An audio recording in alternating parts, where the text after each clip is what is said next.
What's going on, friends? Happy New Year and welcome into a brand new episode of the Chasing the Pack podcast. I'm your host, Chase Lacombe, and thanks so much for joining us today. If you haven't already, I encourage you to hit the like button on this video and please punch that subscribe button for the channel. We're a brand new channel and it really does help us reach a lot of other fans around the world. If you thought that the end of the 2025 calendar year meant that Green Bay was done making roster moves or surprising you, or really going all in to win right now into a division game against Minnesota with really nothing more to play for than divisional pride. If you thought the Green Bay was about to throw in the towel on this season and just march right into wild card weekend and hope for the best, not a chance. Brian Gutekunst is not done reshaping this team. He is making the necessary moves to even field a team right now at a lot of different positions, especially at corner at this point. We have a ton of other roster moves and other news and notes to get to. The biggest headline from this week, obviously, is the signing of Trevon Diggs. Claimed off of waivers from the Dallas Cowboys, is now a member of your Green Bay Packers. So you have another former All-Pro on defense for Jeff Hafley in this team this year. Now, while he has not been the most flashy player, even whenever he's been out there, and he hasn't been out there a whole lot, this obviously is a move from Brian Gutekunst to help Green Bay at the position of cornerback in its, woes at depth currently at that position.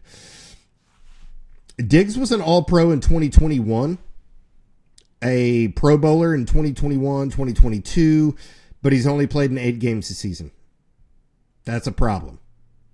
He was placed on IR in October and is basically, has had zero or has been completely a non-factor on the stat sheet throughout this entire year. His passer rating for opposing quarterbacks has been essentially perfect, 158.3. So things have not gone great for defenses whenever balls have been thrown his way on his side of the field. But he has played some really, really good football in his career, and maybe just having a change of scenery, this late in the season, had just been, released from Dallas. If maybe after having, something like that and having a couple of days of, I don't know how he felt. I don't know. He didn't say that he was, feeling super down on himself or was just, in misery, but, or by any stretch of the means.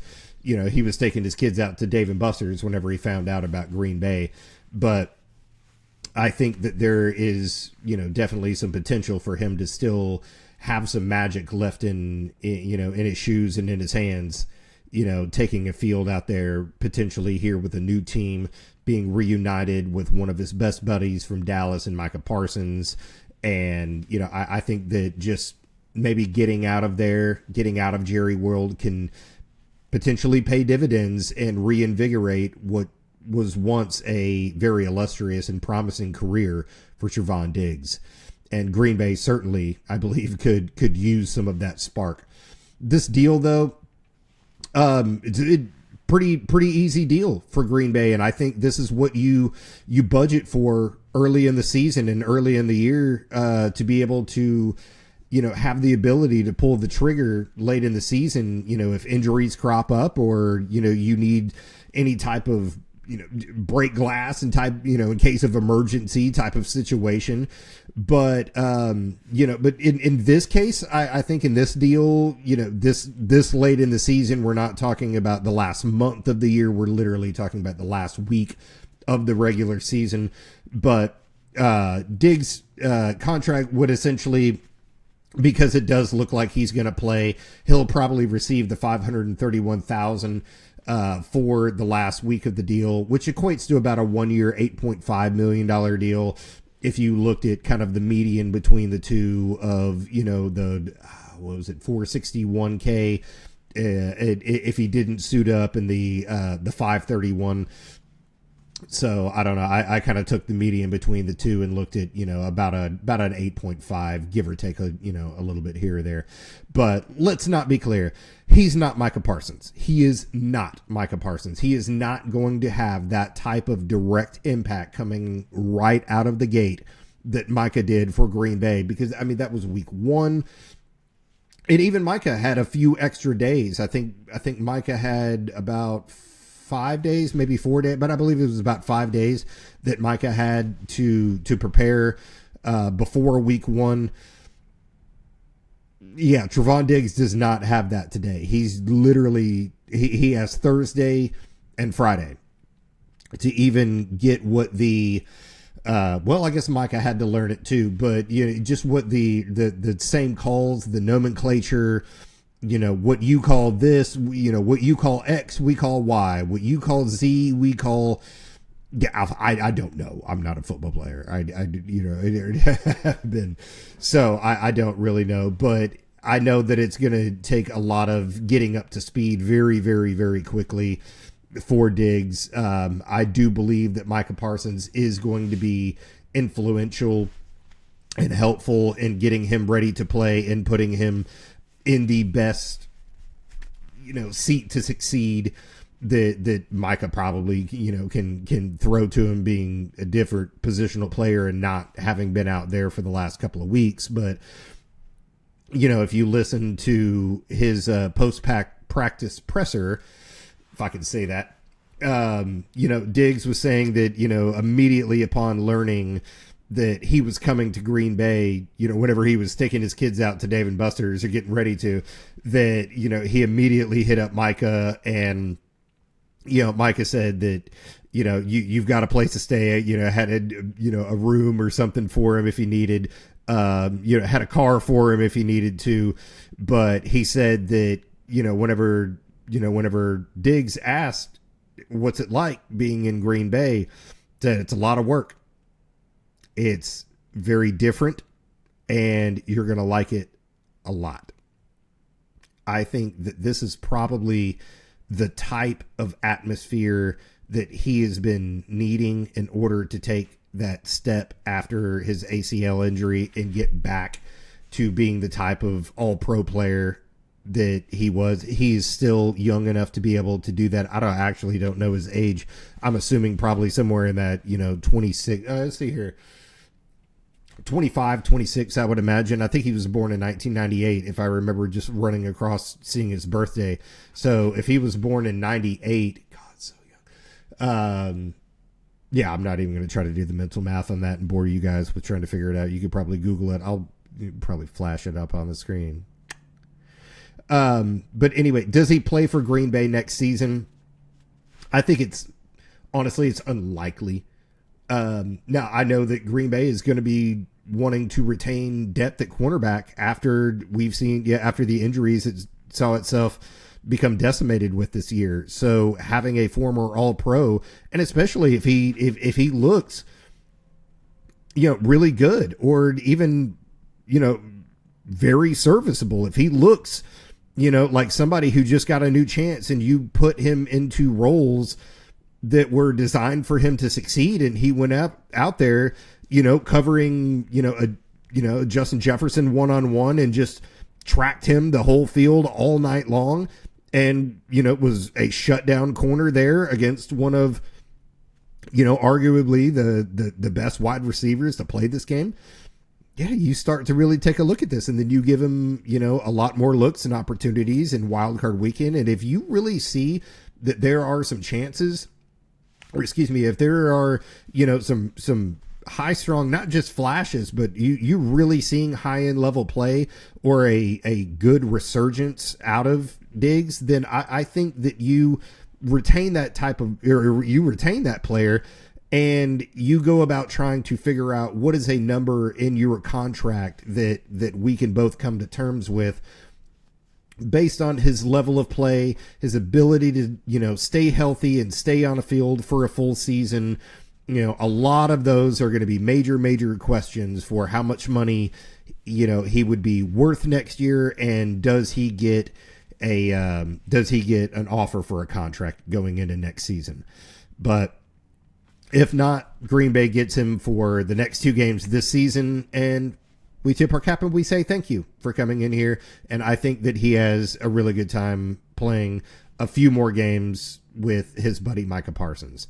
But next up, we have roster moves. There's lots to talk about here today. Look, there's a ton of roster moves that Green Bay has made. First off, quarterback Desmond Ridder was released from the Vikings practice squad on December 2nd. So with the injuries that we have seen at the quarterback position for Green Bay, Jordan Love, whenever we picked up Desmond Ridder, Jordan Love had not yet cleared concussion protocol, although now we learned yesterday, I believe it was yesterday that we learned that Jordan Love did clear concussion protocol after all. But the acquisition of Desmond Ridder obviously was to bolster depth at that quarterback position behind Malik Willis and Clayton Thune. So this week we know that Matt LaFleur did announce in his post-practice presser, there I go again, I can't say it, post-practice presser, that Clayton Thune will in fact be the starting quarterback for Green Bay this week against Minnesota going in. But as far as where the backup quarterback position falls, we'll get more into that here in just a second. But there's a few scenarios that Green Bay really could entertain as far as the backup quarterback this week. Jonathan Ford is claimed off of waivers from Chicago. Again, he was a 7th round pick for Green Bay back in 2022. So this was a great, I think, acquisition for Green Bay to get back to the team. This is a player that, because of a lot of hard work, a lot of effort that he did and gave to this team, it immediately apparent the moment that he walked back into the locker room. There were a lot of cheers, a lot of claps, a lot of hugs. There was a lot of love back for Jonathan Ford to be back into Green Bay. It was, I believe, due to his work ethic and what he gave everything of himself every single day. When he was released, it was, that's just the way things go in the NFL. There's timely, roster moves and things for one reason or another. And a lot of times it's for more reasons than another, other than one reason, so to speak. And so Jonathan Ford coming back into the building this late in the season, I think that maybe it's just good that some of these players get a little bit of just extra hope and love and, a little bit of resurgence and, a little bit of fuel added to their tank for maybe no other reason other than they're happy to be playing, back with a former friend and teammate, once again. Cornerback Shamar Bartholomew elevated from the practice squad to the active roster, as well as cornerback Jalen Simpson. Both of them are going to help add some positional depth, as well as, having Diggs come in here. Obviously, Green Bay has just been decimated at corner. So every move to gain every player at that position, Green Bay has been making those moves. Defensive lineman Quentin Bohanna was released from the team today as well, or yesterday, I believe, excuse me. Safety Zane Anderson, defensive lineman Jordan Riley, cornerback Kamal Haddon, and Nate Hobbs, all gone for the season. These are moves that we all kind of knew were ultimately, going to come to fruition and happen. It just sucks. It just sucks to see it happen. And these were players that you hoped were going to be available for you this week and going into the postseason. But unfortunately, we did not go into last week's game or come out of last week's game very healthy or, healthy enough coming out. Safety Mark Perry has been added to the practice squad. And our practice squad tight end, McAllen Castles, has been added to the injury report, so it doesn't even matter if they're on the active roster or the injury or on the practice squad. Our players just can't stay off the injury report. Just a ton going on with this team and this roster right now. But roster building in the NFL is a 365-day-a-year process.